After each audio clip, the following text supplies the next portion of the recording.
The bell rang through the hallways of Sierra del Sol High School, a public school in northern Mexico known less for its academics and more for the rebellious teens who made teachers quit within weeks. It was a warm morning, and sunlight spilled through the dusty windows of Class 12B as students filtered in lazily. The room buzzed with noise until suddenly everything went quiet. A woman stood at the front, nervous, gentle, holding a stack of worn notebooks against her chest. Her name was Señora Marisol Herrera, the new literature teacher. She couldn't have been more than 30, with calm eyes and a soft smile that didn't quite hide the shadows of past pain. "Good morning, class," she said, her voice steady but faint. Most students barely looked at her, but three boys at the back, Angel, Santos, and Mateo, the school's notorious troublemakers, watched her with the same smirking curiosity they reserved for every new teacher who entered their territory. Marisol had moved to Sierra del Sol only a month earlier. Very few knew why. After losing her fiancé, a firefighter killed during a mountain rescue operation, she had spent months drowning in grief. She stopped teaching, stopped leaving home, stopped believing she had anything left to give. But one day, while going through his belongings, she found a small folded note he had left for her on the day he proposed. "If the world forgets kindness, remind it. That's your strength." That message pushed her back into life, so she accepted a new job in a new city, hoping to rebuild herself, piece by fragile piece. But her first week at Sierra del Sol was brutal. Angel snapped rubber bands toward her whenever she turned her back. Santos made rude jokes under his breath. Mateo imitated her soft voice loudly, causing laughter to ripple through the room. The other students, too scared to intervene, pretended not to notice. Yet Marisol stayed calm.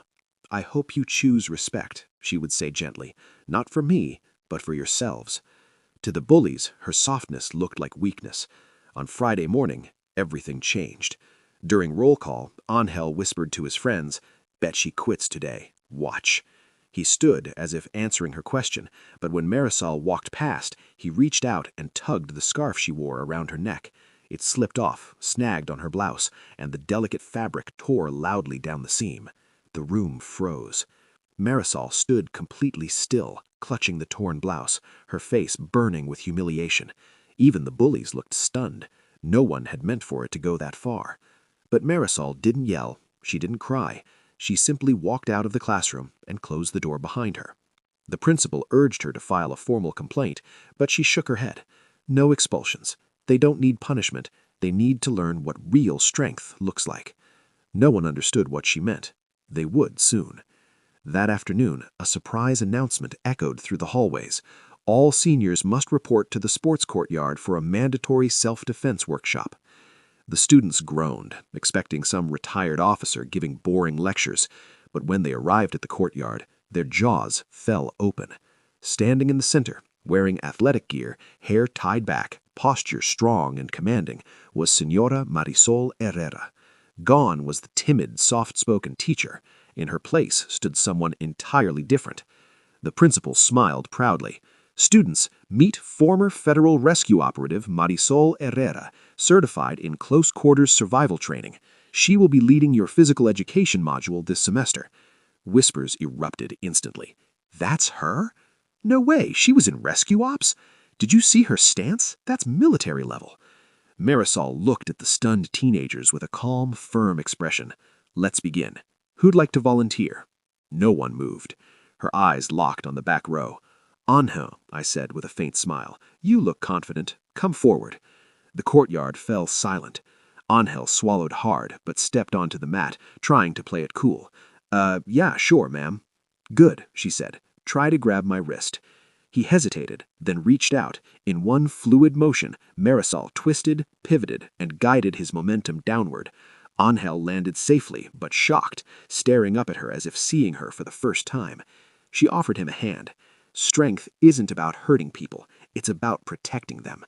Her words sank deeper than any punishment could. She turned to the class. "I've trained people who used jokes and cruelty to hide their pain. But real courage," she tapped her chest, "comes from kindness. And kindness is not weakness, it's discipline." Santos looked at the ground. Mateo's face reddened with shame. Even Angel, usually the loudest, avoided her eyes. After the session, the three boys approached her awkwardly. "Ma'am," Angel said quietly, "I'm really sorry, for everything." Santos nodded. "We didn't know who you were." "You don't need to know my past to show respect," she answered gently. "Just decide who you want to be from today forward." In the months that followed, everything changed. The bullies became her most attentive students. They helped carry equipment, protected younger kids, and even organized a memorial fundraiser for fallen rescue workers in honor of Marisol's fiancé.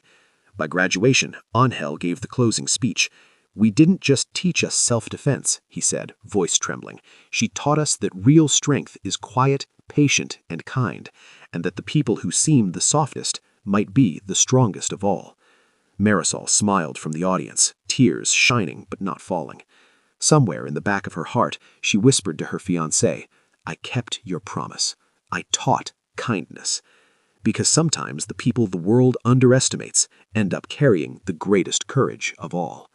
If you enjoy the full videos, please like, share, and subscribe.